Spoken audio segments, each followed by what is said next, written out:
Welcome to HECTV's live interactive program that's part of St. Louis. The whole production is pulled together. It's going to be a steel bridge. The way the cockpit is designed. The highest rated green building in the world. Welcome to HECTV Live.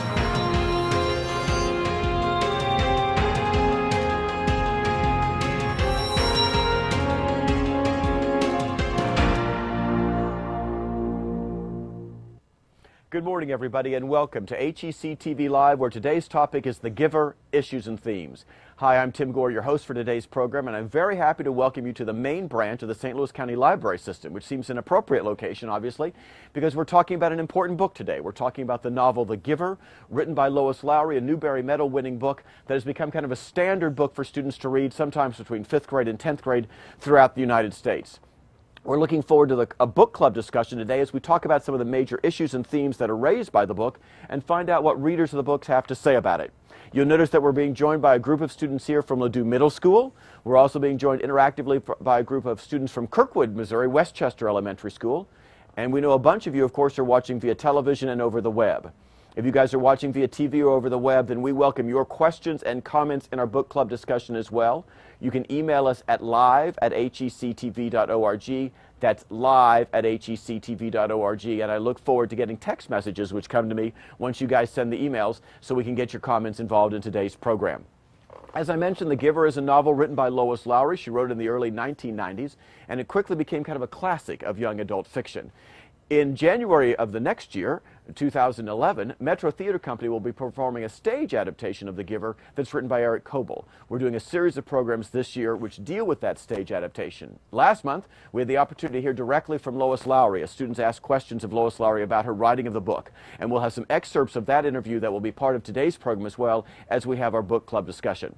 We're being joined by a couple of wonderful people from Metro Theater Company who are responsible for all sorts of good things related to this book and this book study. Let's introduce them now. Emily Coring, thanks so much for being here. Thank you for having us. Why don't you let everybody know the kind of wonderful work you get to do at Metro Theater? I'm the education director, and I'm in charge of all education programs. We do classroom residencies where we integrate the arts into the regular classroom curriculum, after-school programs and summer programs and community-based programs. Very cool. And to her left is Beth Slepian. Beth, good morning. Hi, good morning, Tim. And Thank you. You are the Teaching Artist Fellow. I love that title. That is correct. Which means what, Beth? That means that I also do work in the schools, helping with all of the education programs. So I teach in school using drama to build community and help with the curriculum, but also I've been very involved with The Giver as well, working on writing the content for Metro Theater Company's Parent and Educator's Guide to The Giver.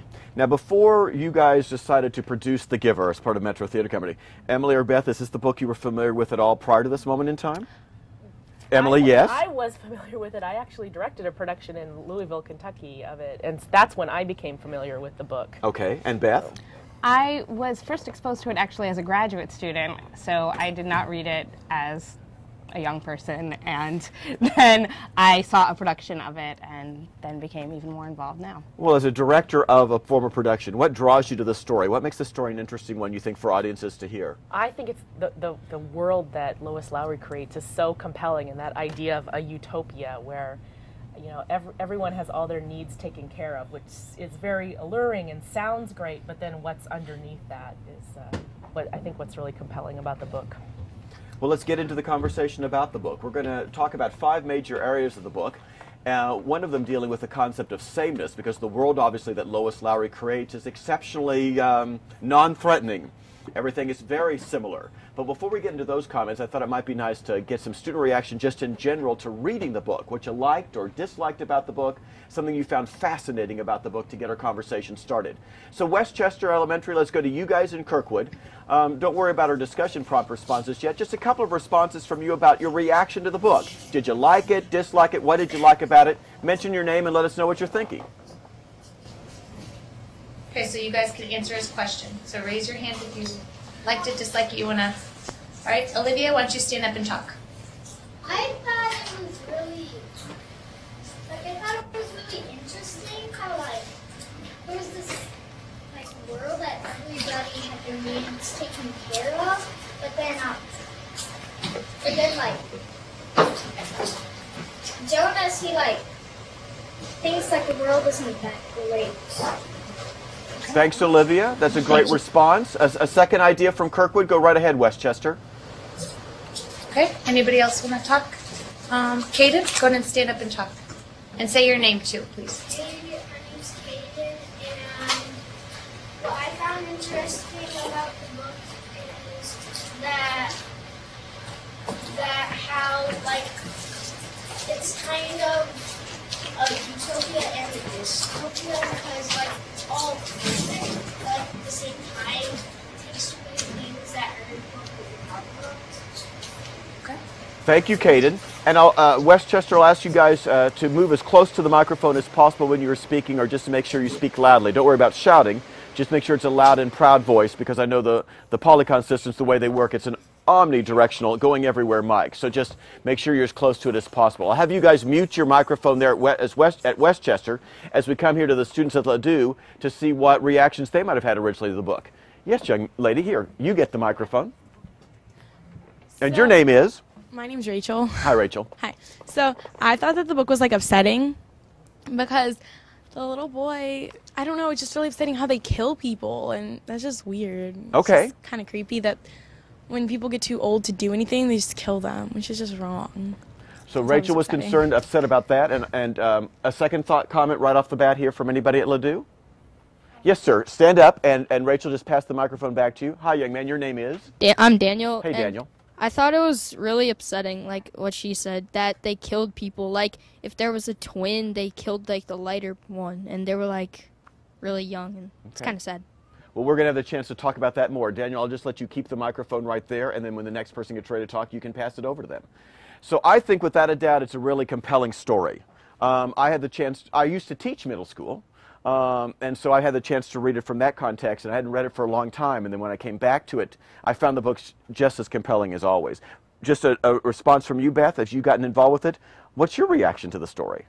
It's interesting. I mean, I think that I identify with some of the things that the students have been saying, and I know initially when I was exposed to it, I was, to use the phrase, I was kind of creeped out by this world, and you know, just thinking about, wow, what would it be like to live in this place without all of these deep emotions that we're used to experiencing on a daily basis. So it's very compelling, absolutely. Don't forget, if you're watching us on television or the web, you can email us your questions to live@hectv.org. Our first discussion area is about the concept of sameness, as I mentioned, and we want to bring up a quotation that comes from the book. It's from Lois Lowry's Newberry medal-winning speech, where she says, "I've never been a writer of fairy tales, and if I've learned anything through that river of memories, it is that we can't live in a world, in an only us, only now world where we are all the same and feel safe. We would have to sacrifice too much." And so she was really interested in that world, about the fact that maybe the concept of sameness should not be something that we should find comfort. The giver says in the book, "Our people made the choice to go to sameness," he says. "We relinquished color when we relinquished sunshine and did away with differences. We gained control of many things, but we had to let go of others." And we thought that was an interesting concept, sameness, as we began to put ideas for the book club discussion together. What did students notice about the concept of sameness? What did they maybe find comforting about it, as the giver refers to, but also what did they find disquieting about the concept of sameness? And we've got some ideas that I know are stirring in the heads of Ladue Middle School students, but we're first going to go to Westchester. Alex V., I know you had some ideas about sameness. Alex, let us hear what you had to say. And Alex, nice and loud, okay? I wanted to say that I think one of the reasons that the community wanted to get rid of, like, terrain and go to sameness was because there was just any number of things that could go wrong. Because when I was little, I can relate to the story when one of the kids fell in the river and died. When I was really little, I fell down some concrete stairs and broke my arm. And it's the same thing. Taking terrain out of it would be a lot better, because if I took terrain out of that equation, then I would still not have broken my arm. But yet again, there's so many fun things about terrain. Like, they couldn't even be able to say, "I've been downhill on a sled," or it's taken away just so much from it. Thanks very much, Alex. I think you make a very good point, because obviously there's a real safety in that sameness. And obviously if that terrain had been smooth, then you might not have faced that accident. But with that sameness and that safety comes a loss of a lot of things as well. And I think it's the loss of those things that makes the book especially compelling. We had an idea from Ethan as well. Ethan, go right ahead. I don't think everyone should be the same, because then nothing really matters, and it'll be the same every day. And if you were like Jonas and you didn't like things being the same, you could like maybe just like cause destruction so things wouldn't be the same, do stuff like that. Thanks, Ethan. Another good comment. Emily, any responses to what those guys say? And then Ledoux, I'm going to come to you guys for your ideas. I think it's interesting that we think, you know, if we don't have to experience pain and we don't have to experience difficult emotions, that maybe life would be easier. But I also think in a way we lose a lot. Like, what do we lose by letting go of those things? Their world, I think, once you get into the book, their world becomes a little dull, I think, a little boring. And if we have audience members out there who aren't familiar with the book, Beth, you want to give a little description, so to speak, about how this society is so same? The kids, for example, Alex mentioned there's no terrain, everything's smooth. What else is true? Absolutely. There's also no color. I know that for me, that was one of the big things that stood out. There's no weather in this world. Everything is the same. And, I mean, another thing that's interesting that I think came up when we first discussed the book is also, though, there aren't specific gender roles either. So there is that as well. But everything is the same. There's no such thing really as any kind of diversity. Yeah, and it's interesting to me when you start out the book, everybody seems really quite content with that, obviously. And I think maybe on one level, we all might find that really kind of nice. I mean, life would be pretty simple and easy, right, if everything was the same for me every day. If I could just pop up and didn't have to worry about, today I'm going to wear this piece of clothing. Instead, I always had the same kind of clothes to wear. If I didn't have to necessarily consider the concept of, am I making scrambled eggs for my breakfast this morning, or am I going to have a bowl of frosted mini wheats or whatever. Instead, someone's going to bring me breakfast. That's kind of fascinating, that everybody just gets a meal. Ledoux middle school students, what about your thoughts on this concept of sameness? Daniel, would be so kind as to pass the microphone up to the young lady in the blue and gray sweater. Stand up, dear. What's your name? My name is Grace. Hi, Grace. And I think that it would be kind of a boring world to live in, and just to wake up every day and say, oh, just another day, I'm going to have to do the same thing over and over again. It wouldn't be very exciting, so yeah. Cool, Grace. And I think I had a thought over here. Pass it right over to the young lady in the blue stripes there. Come right on over. And your name is? Samhar. Hi. Hi. Well, I mean, I think that when you, I think you gain from what your mistakes are. So if you don't make any mistakes and you just live the same life, you don't gain, wisdom or anything. And did you notice that? I'm going to put you on the spot here, Summer. Did you notice that in the book? Did you think the characters just seemed kind of superficial, that they didn't think deeply about things? Yeah, I mean, because no one knew what, I remember when the giver was talking to Jonas, and he was just and then he did not know anything about love or anything, and he didn't gain anything from not knowing. Cool, Summer. Let's go all the way to the back. If you'd pass it back to that young lady and stand up. Thank you, kind lady. And your name is? My name is Lydia, and I think that the thing with sameness isn't very exciting, but they wouldn't really know that because they take those pills that make them they don't even care about anything. So I thought it was kind of interesting when the giver told Jonas that he wasn't allowed to take the pills. So if he hurt himself, then he would have to feel all the pain and all the memories that the giver would give Jonas. He could never, even if it were about him burning or anything, he could never take pills to make the pain go away. I think that's a really interesting point. They do take pills. Emily, talk a little bit about that medicine that they get. The purpose of the medicine is to make sure that everybody just is always comfortable? Yeah, always comfortable and doesn't have any feelings that they don't know what to do with, because they only have pleasant feelings in this world. And any feeling outside of that would be totally odd and would make you an outsider in this world. This conversation obviously became part of what we did when we talked with Lois Lowry back in October. And we have an excerpt from you to give you a little sense of what Lois Lowry thinks about some of these sacrifices that aren't made that we have been talking about. Let's run that excerpt for you now. It's a world that has given up, has sacrificed human emotions, so people don't love one another. They're very polite, but they don't really care about each other. They also have lost literature. They have no books. They have no art.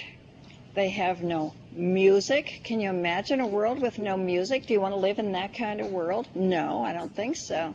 So, no, the answer to your question is no, I certainly do not want to live in that kind of world. I wasn't writing about the kind of world that I would enjoy living in. But there are things about their world that I think we could hope to, that we could aspire to. It would be nice if we lived in a world with no war and no crime and no poverty. But we don't want to sacrifice the important things that those people in the book have given up. And I think it's really interesting, students, that you talked about the sacrifices that people seem to make. They gave up some of their humanity for the sameness. And she talks about that as well. She was really interested in developing a world where people began to think about that. The comfort of sameness, the comfort of security, but what you give up to get that comfort of security, and what you give up not just externally about the choices you can make, but internally about the person you can or cannot be because you're living in a world that gives you that kind of limitation. Kirkwood, before we end this thought and move to another prompt area, do you have any other thoughts on sameness you guys want to offer? Does anybody have anything to add about sameness? I think we might be good to go. That's super. Obviously, a major part of the book deals with memory. And Emily, talk about that a little bit, the lack of people's memory in this novel. Yeah, to me that's the most disturbing thing about the book, is that they have no memories, either personal memories or collective memories, and that includes having no art, no music, no theater in their life, and no sense of family history and origins, and that really bothers me about the world that they live in. I can't imagine living in a world where we had no memories of anything, because we learn from our past, and I don't know how they learn when they have nothing to learn from. And I'll just ask for a show of hands or head nods. Did you find that really odd? That there was no memory whatsoever? And how do you possibly live a life without memory? And what would cause one to think about that at all? Well, Lois Lowry spoke to that a little bit when she began to think in terms of writing this book about the idea of memory and the loss of memory. We've got an excerpt that comes from her talking about that right now. I began by thinking about memory. And the reason I was thinking about memory is because my father was very old and he was losing his memory. And I began to think how important memory is. And what if there were a way we could control memory in people? What if I could magically maybe put my hands on my father's head as he sat there in the nursing home and bring his memory back? What if there were people who could do that, a whole community who could do that? And when I sat down to write the book, I realized that because that wasn't true yet, I would have to set the book in the future. So I just made it an unnamed time. People often ask me, what year is this book taking place? And the answer is, I don't know. It's sometime in the future. But it's a time when technology has developed to the point where they can actually control human memory. I thought that was a real interesting story that she told us about what gave her the idea to deal with memory, the relationship with her dad who was suffering from losses of memory, and how comforting it might be for him to not have to worry about the feeling, the sensation of having lost memory, because he would never have had memory to start with, or how wonderful it would be if she could give him memory instead. I thought that was a very interesting insight. The giver, of course, talks about the loss of memory when he says, he's explaining to Jonas that there's actually much more in the world than the world of only us, only now. There's all that goes beyond, all that is elsewhere, he says, and all that goes back and back and back. It is how wisdom comes and how we shape our future. And interestingly, of course, Jonas has no concept of that until he meets the giver. We have a lot of interesting responses that I know have come from Kirkwood about the idea of memory and history and the importance of it. Julie, let's start with you. I think one person just shouldn't hold on to memories because other people can't do it themselves, like painful memories, like if someone broke their leg, like some person would have to hold on to the memory instead of the person that did it. Okay. Thank you, Julie. And Sophia, you had an idea too.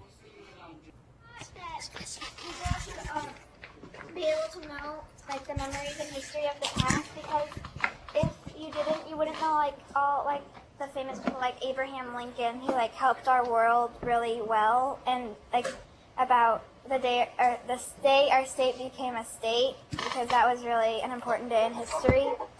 And also, so social studies wouldn't really matter, because then what's the point of knowing social studies if you didn't know any of the history?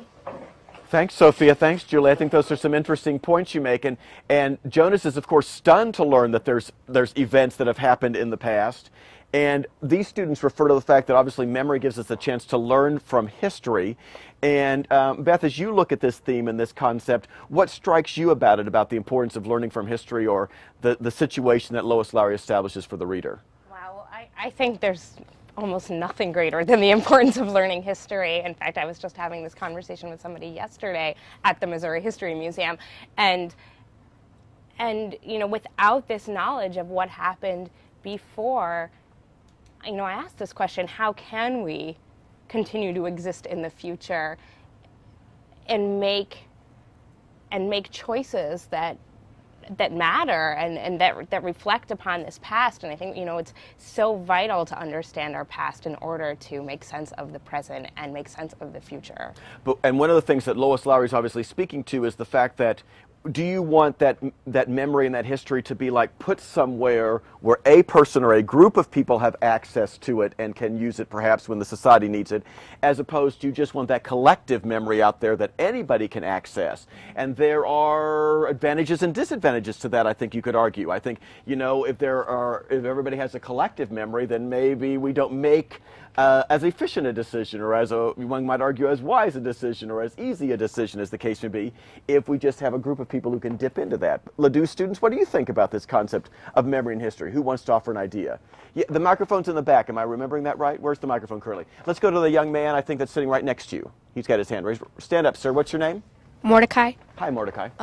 I think it's important to have memories because if you're in one of your darkest moments, you can take a memory that was happy, or something that's going to make you warm, or if you're mad, you can remember something that can help you and just to calm down. And I also think it's important to have everybody have a memory, because if you made a mistake in your past, you can learn from that mistake. But if only one person has that memory, only one person can fix their mistakes, while everybody else is still making mistakes. Oh, Mordecai, I think that's really interesting, and I'm intrigued by the fact that it's not just the fact that you think memory is important because it helps you make decisions. It also just helps you kind of emotionally be strong if I've got a good memory to use in a bad situation. Would that be an accurate reflection of what you're thinking?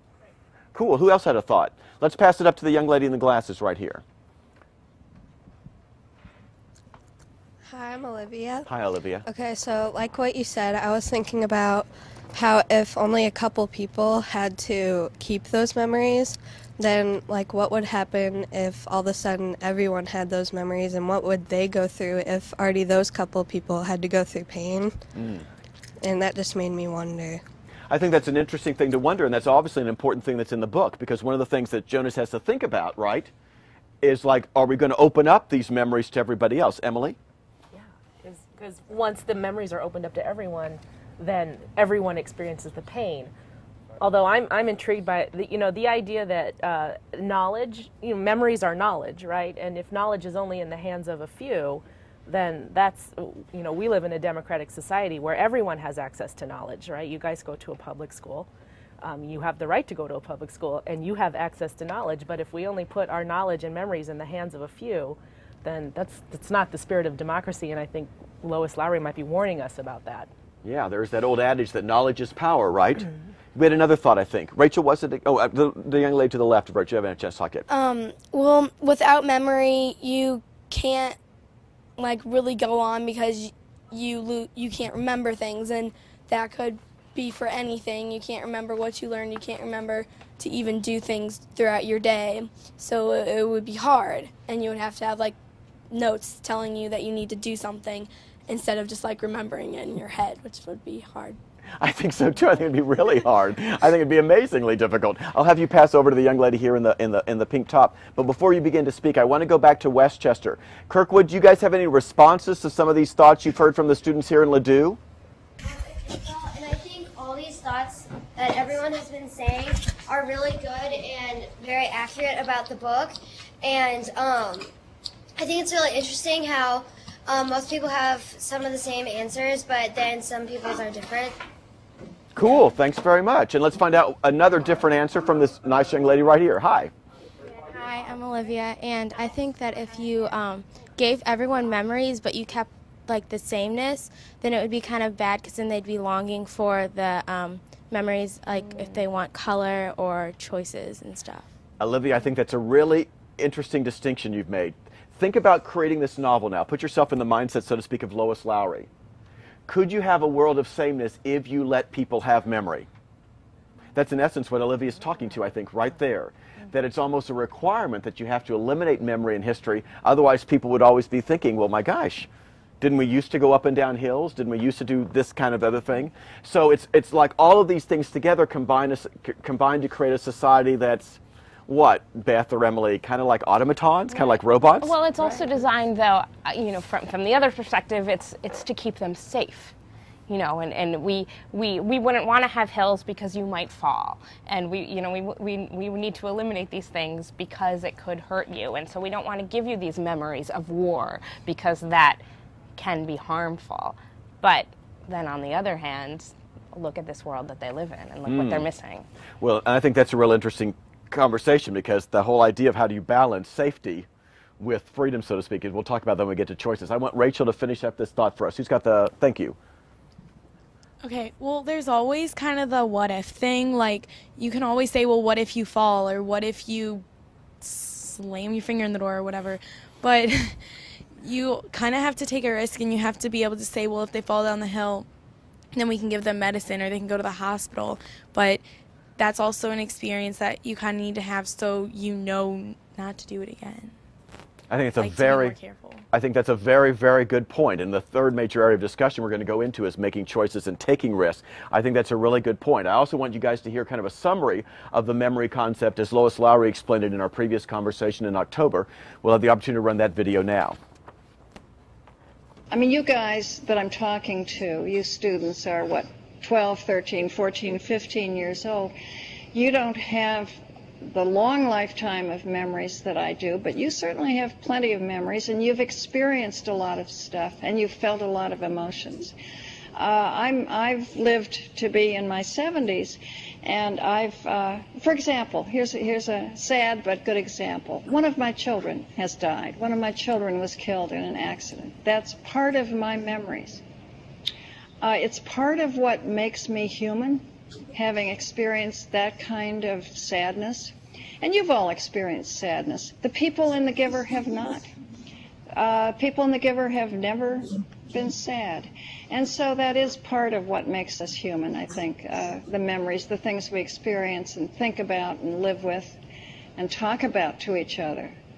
Those are things that make us very human. I think the concept of humanity and what makes us human is an important thing that Lois frequently refers to, and you guys are talking about it a lot as we have this conversation. And a third area that gets into the concept of humanity is the idea of making choices, because obviously in this book, choices aren't made. Emily, give the audience some examples of how things are decided for people. Well, they aren't allowed to choose their parents. You're given to a couple who are married when you're born, and they raise you, and there's a limit to the size of a family. You aren't allowed to even pick what you wear in this world. You wear what everyone else in the community wears. Your food is brought to you. You don't have a choice of what to eat. Almost every choice is made for you in order to maintain this utopia. And Jonas, of course, in the book has no concept of that until, of course, he meets the Giver and learns about this. And he gets into a conflict himself. And I want us to look at two quotations from the book to kind of get an example of Jonas's conflict. In one that comes to us from the novel, he says he gets all excited and all upset. It's not fair that nothing has color. If everything's the same, he says, then there aren't any choices. I want to wake up in the morning and decide things. Do I wear a blue tunic or a red one? I mean, I know it's not important what you wear, but... And the Giver chimes in with, it's the choosing that's important, isn't it? Not necessarily the decision you make, but the act of choosing. And then Jonas begins to think a little bit about that. Well, are there difficulties with that? Are there some penalties to pay, some prices to pay? And just on the very next page of the novel, he says, wait a minute. He surprises that if people made their own choices, it would not be safe. I can't even imagine it, he says. We really have to protect people from wrong choices. So there's that continual kind of dichotomy, that up and down, that balancing act that always has to happen, that each of us do every day in our daily lives, that sometimes results in really good choices, sometimes results in not so good choices, and sometimes results in, my gosh, I didn't even decide anything and still good stuff happened. Ooh, cool. But that's part of what is being a human, a being. And she really asked us to think about that. Kirkwood, I know you've thought about it as well. Let's find out what Cameron had to think about this topic. Well, in Jonas's community, it wouldn't be a bad place because it's like good to have freedom, and it's really important in my life because it's like fun to make choices and it's fun to figure out new things from making your choices, and you learn from your choices, and freedom and making choices are two great things, and you should be able to make your choices, not someone else, because where you live would be a horrible place if people didn't make their choices by themselves, because if like they weren't making their own choices, the other people might be making wrong choices for them. Thanks, Cameron. That's a really good idea, because where you live isn't just a physical environment, it's also a psychological environment, right? Both inside your head and outside your head. Are other people making choices for you? I could live in a beautiful mansion, have all the physical stuff in the world that made me extremely happy, you would think, on a superficial level. But if everybody makes choices for me, well then, is it a good place to live for me? That's an interesting thought, Cameron. Isabel, you had some ideas. Well, I think people should be allowed to make their own choices because it's important in life. So like, basically, if you want to take your lunch today, or if you want to have a consequence or do something right, and so it's very important, and as you get older, you need to be able to make your own choices and be able to say what you want to say. So it's basically just a part of growing up, being able to make your own choices. Very cool. Thanks, Isabel, for those comments. Ledoux, ideas from you guys on this concept? Let's go back to, I'll go right here, and then we'll go back to Mordecai again. I think that also something that they didn't get to choose was who they got to marry and who their spouses were.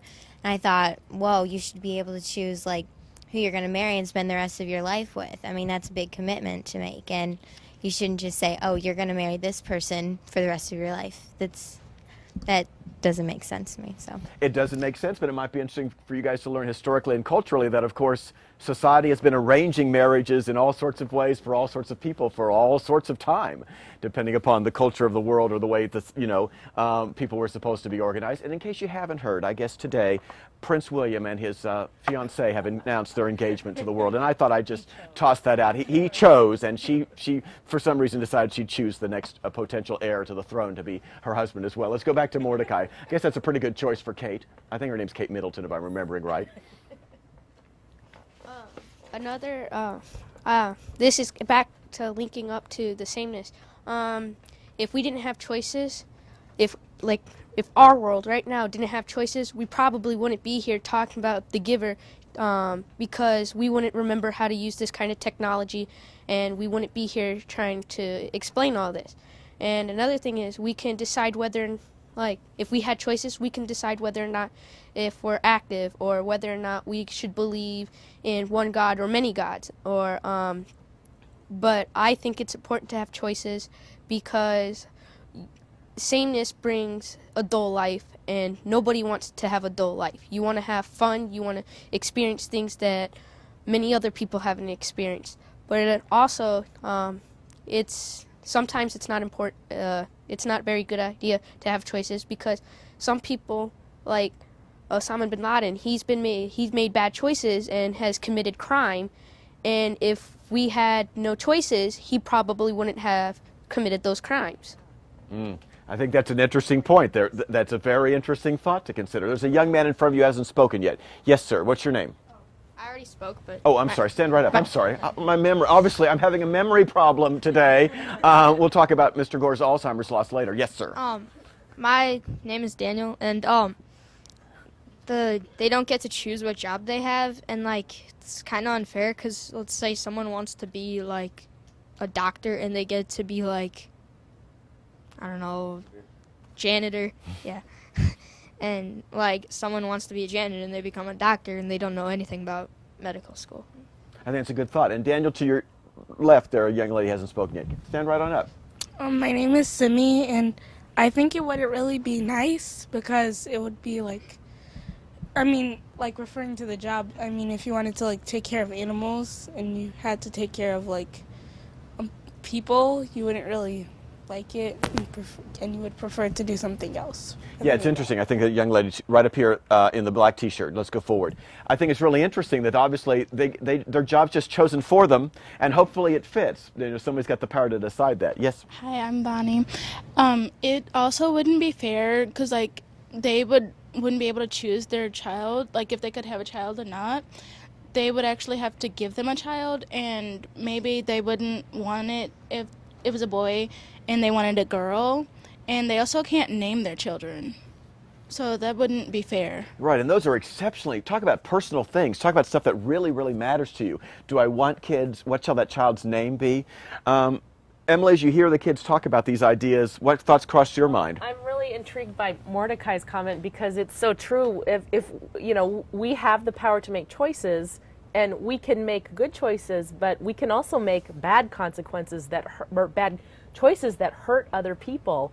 But they eliminated that. So his point about Osama bin Laden, there would be no bad people in this world or people who commit crimes.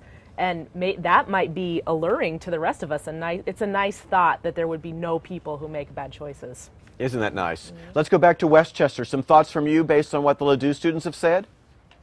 But I think it's really unfair that they don't get to pick their jobs or their children or the name of their children because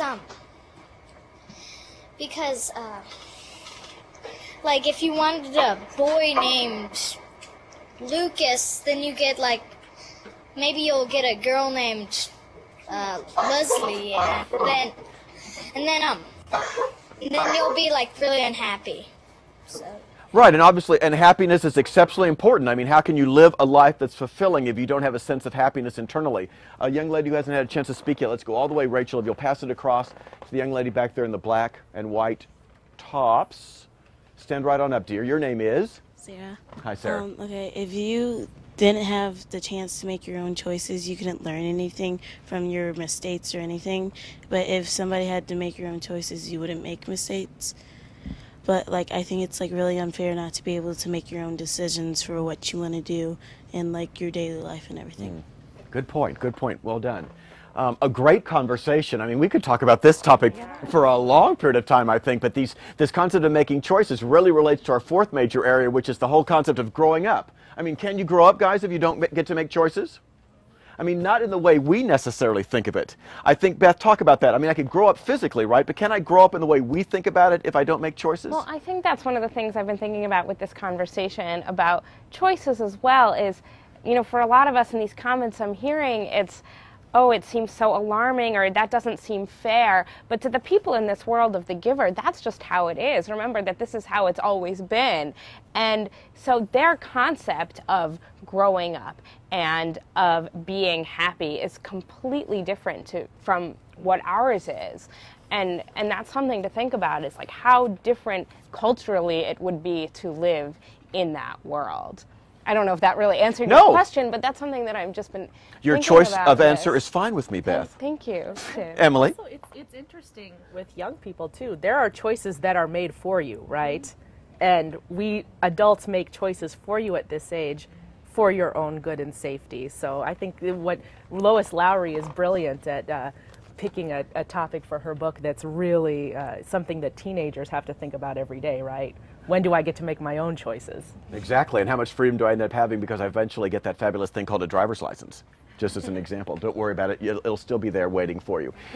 Let's let Lois Lowry summarize this a little bit. And one of the students asked her about the most important theme in the book.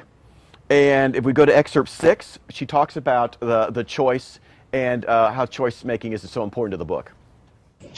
But for me, one of the important things in the book, The Giver, is to understand the importance of choices that we make as human beings.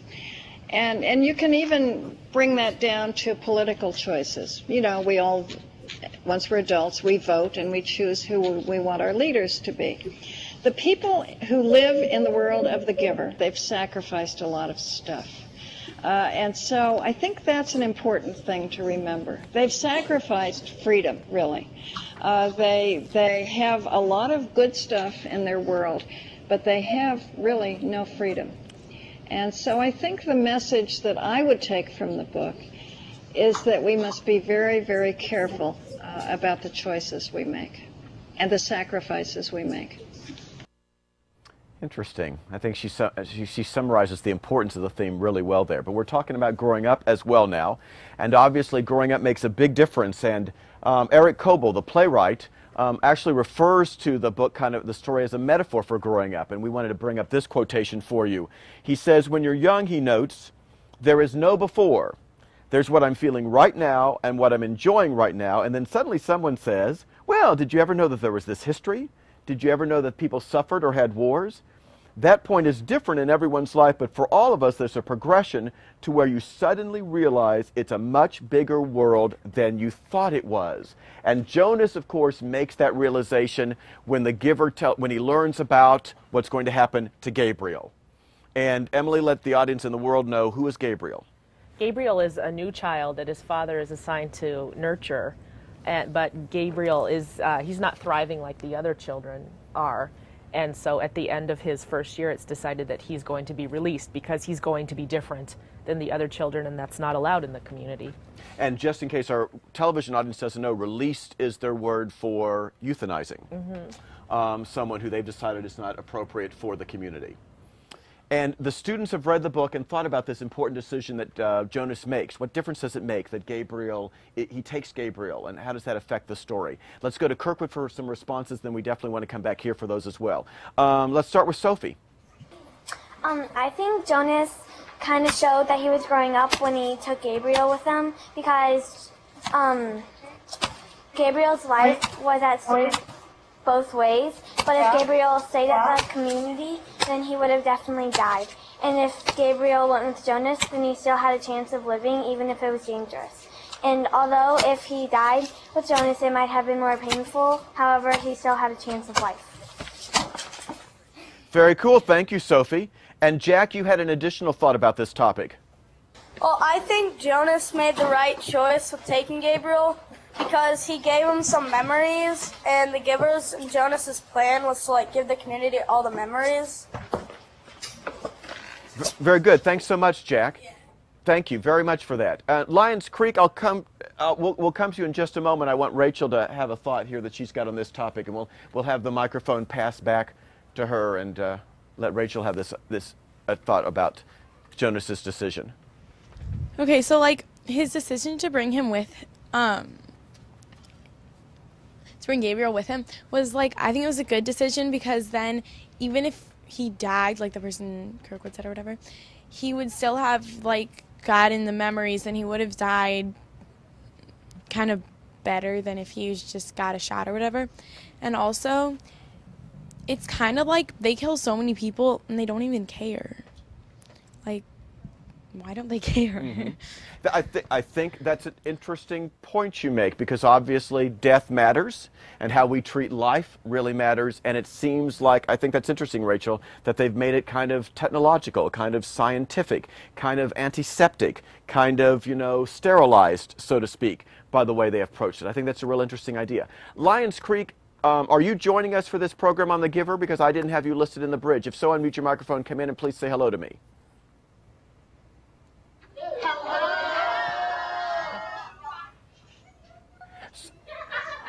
So, yes, we are joining you. Thank you very much. Well, we're glad to have you guys. Where is Lions Creek?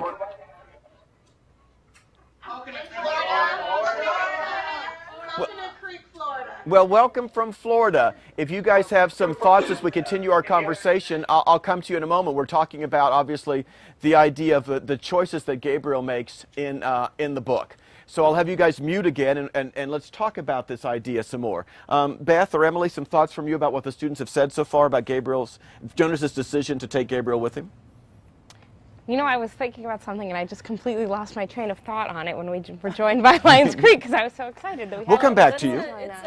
That's that's a difficult decision Jonas makes, because by saving Gabriel, you have to wonder, well, what happened to the rest of the community? Did they suffer because Jonas made the decision to save one child?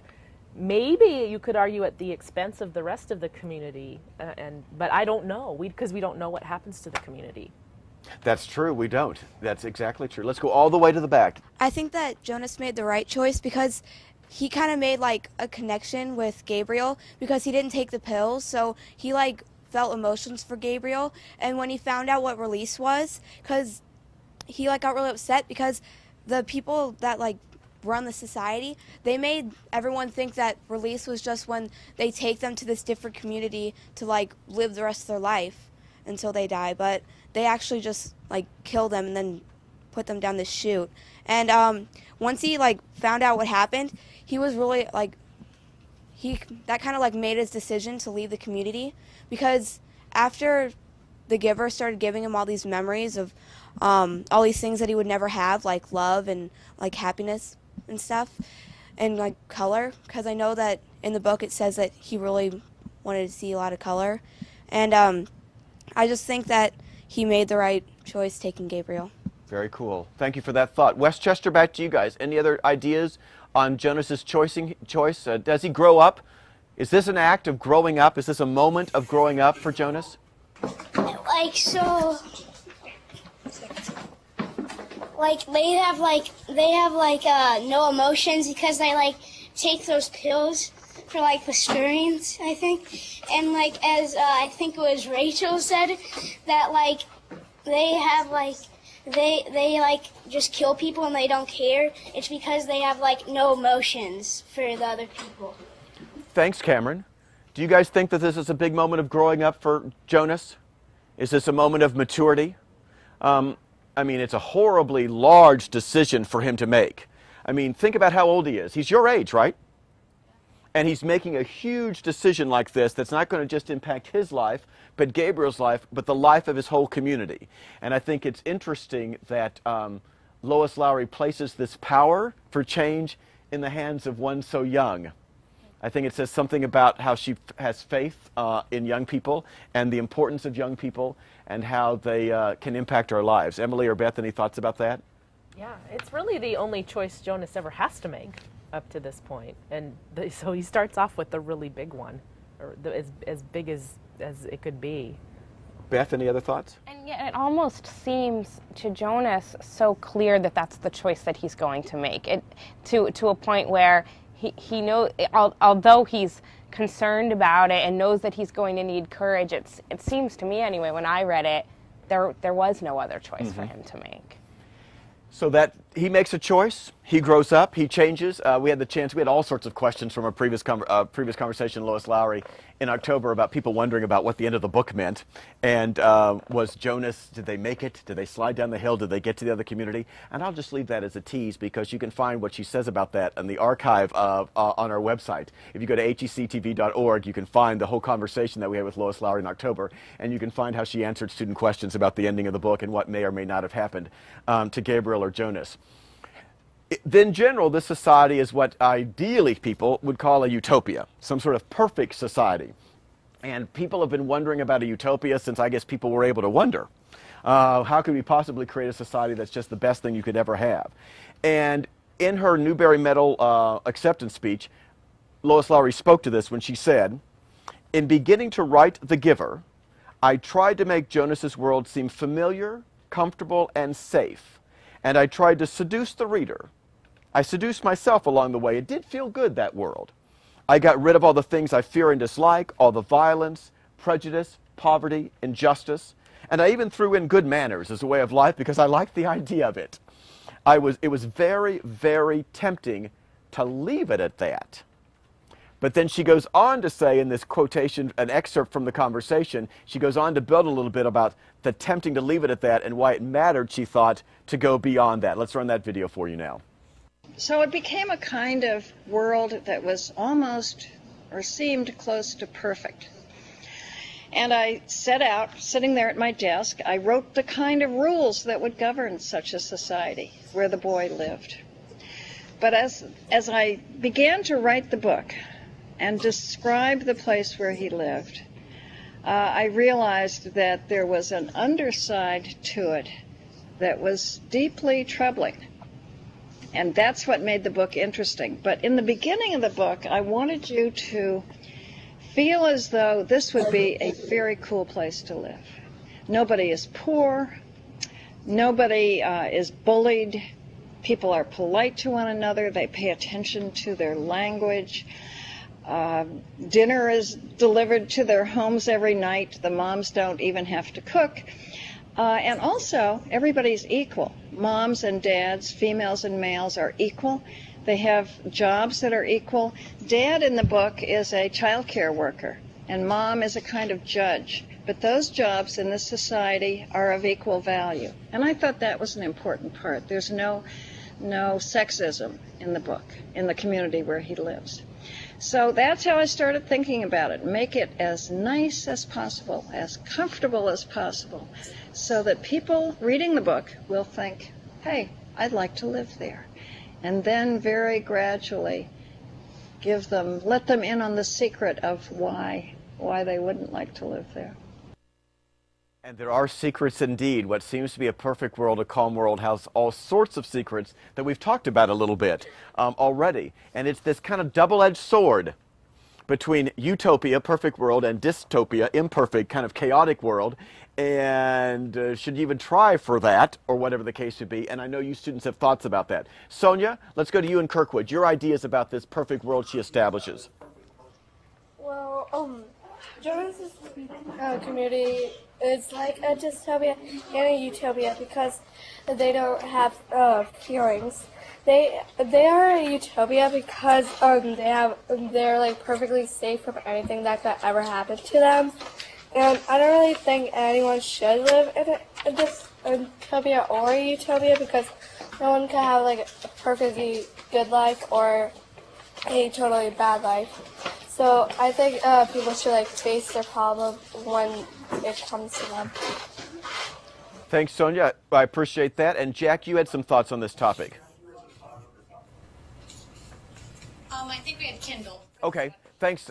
Go right ahead, Kendall.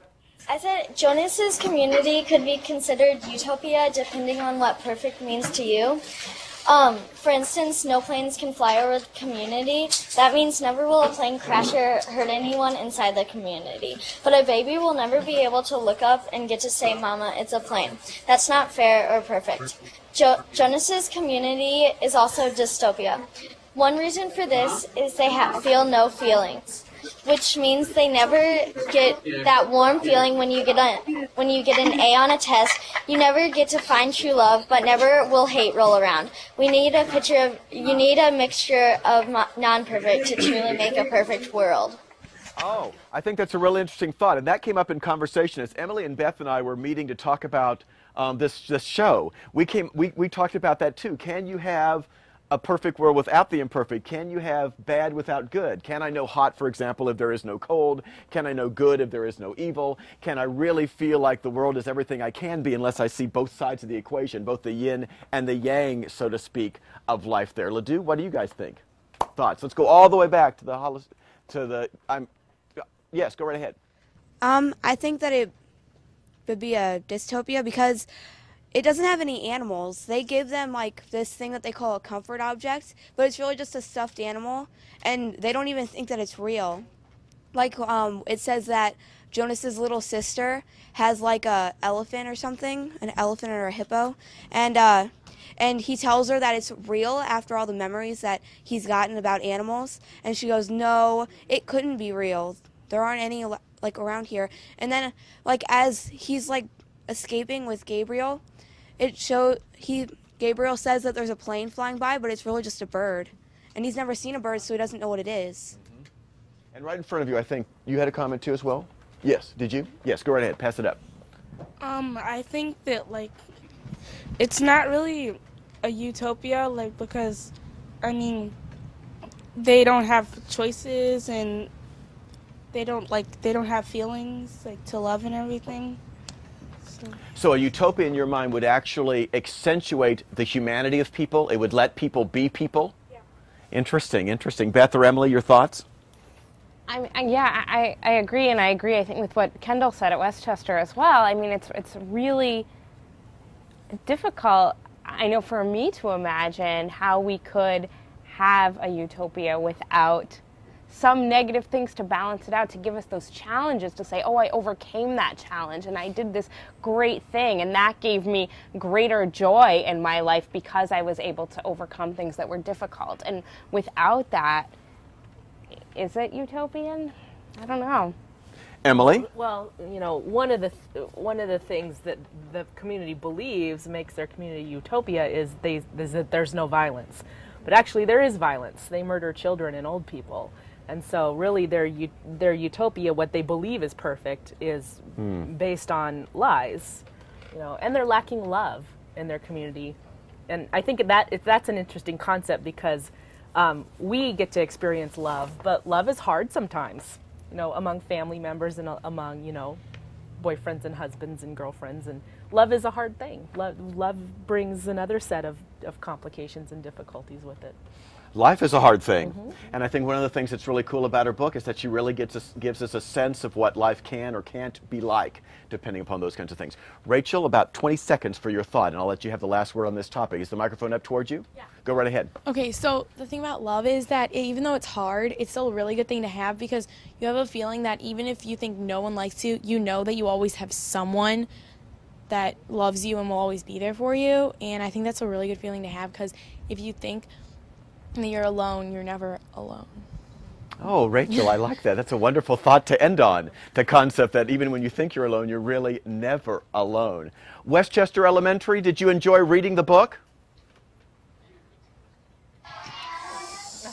Excellent. Well, I'm really glad you did, and I'm really glad that you guys were able to join us for our book club discussion today. Don't forget the Metro Theater Company production of The Giver happens in early January, and Westchester Elementary, I'm sure Metro hopes that you guys are there and have a chance to enjoy it as well. Ladue Middle, did you guys enjoy reading the book? Yeah. Is it a book you'd recommend to other people to read? Yes, I would too. I would highly recommend it. And this conversation has been absolutely great. Thanks so much for making it a fast-flying hour. Emily, Beth, thanks so much for being here as well. And to our audience, thank you for joining us. It's been a real pleasure to be from the St. Louis County Library here for our conversation about The Giver today. Bye, everybody.